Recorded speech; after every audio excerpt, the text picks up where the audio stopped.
Welcome back and thanks for staying with us. Former President Jacob Zuma and Thales have pleaded not guilty on various criminal charges. For more on that, we welcome Professor Tumi Mmusinyane, who we had to let go of earlier because proceedings were starting in court. Prof, thank you so much for staying with us.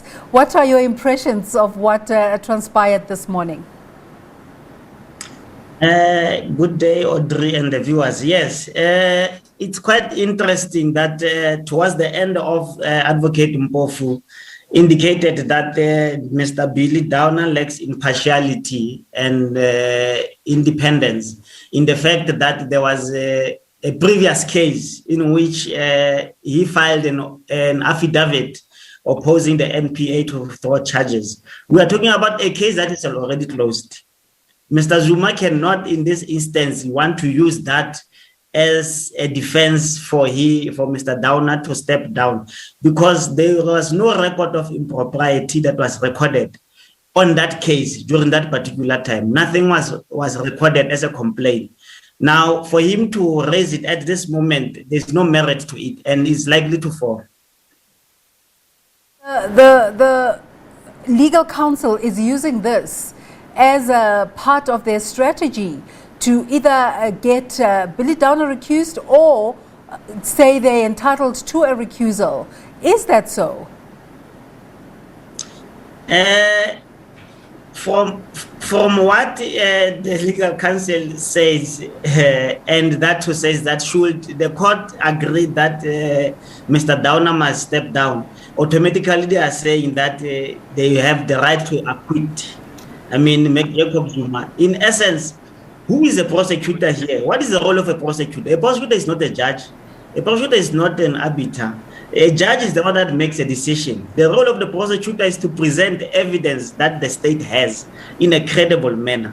Then the judge will look at that evidence. There is no way where the prosecutor can be seen to have any form of, influence as to the evidence as to the. So I think, in essence, he's playing the delaying tactics, of which it has already been said by his late advocate, Judge Kemp, that they will appeal every ruling, that they will enter every room, knock every door, in as far as challenging any decision that is taken against them.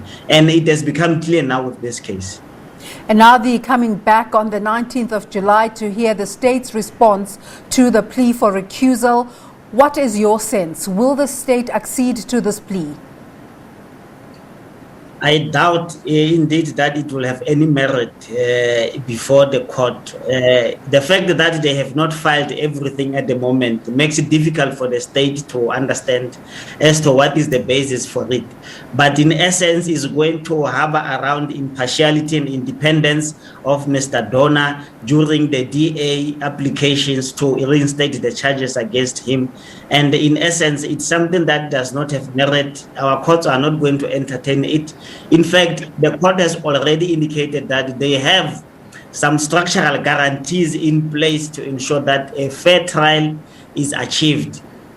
There's no way where the prosecutor can influence that.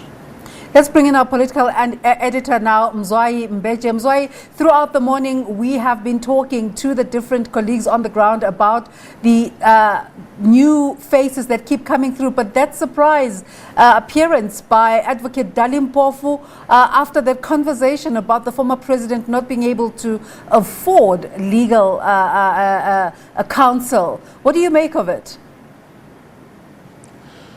Well, it's quite interesting, but perhaps not entirely surprising, Desiree. Remember when former president first indicated that he was taking no part at the Zondo Commission, the leader of the EFF, Julius Malema, requested a meeting with him on Twitter, on a public platform, and obviously that meeting was granted. So when Mr. Malema went to that meeting in Nkandla, you know who was going with? He was with Advocate Dali Mpofu. And I think many of us then did think that there will be a lot of issues legal that could be discussed. So, and the other thing, Mabuza attorneys and Advocate Dalimpofu. So those ones tend to work very, very closely together. And I think it makes sense that someone who is now taking charge is someone who should be very familiar, even with the people who were handling this case. So when I saw Advocate Dalimpofu, I wasn't really surprised, because I think Mr. Zuma at this stage would prefer someone who is not totally new to this case, but someone who would be able to have a quick recollection. And as I've said, for me, that meeting when he was having tea with the leader of the EFF, Julius Malema, so it was striking because Advocate Mpofu was there. All right, we're going to have to take a break for now. We'll be back. We're talking to political editor Mzwayi Mbeje there, and we're also talking to Professor Tumi Mmusinyane. Let's take a break.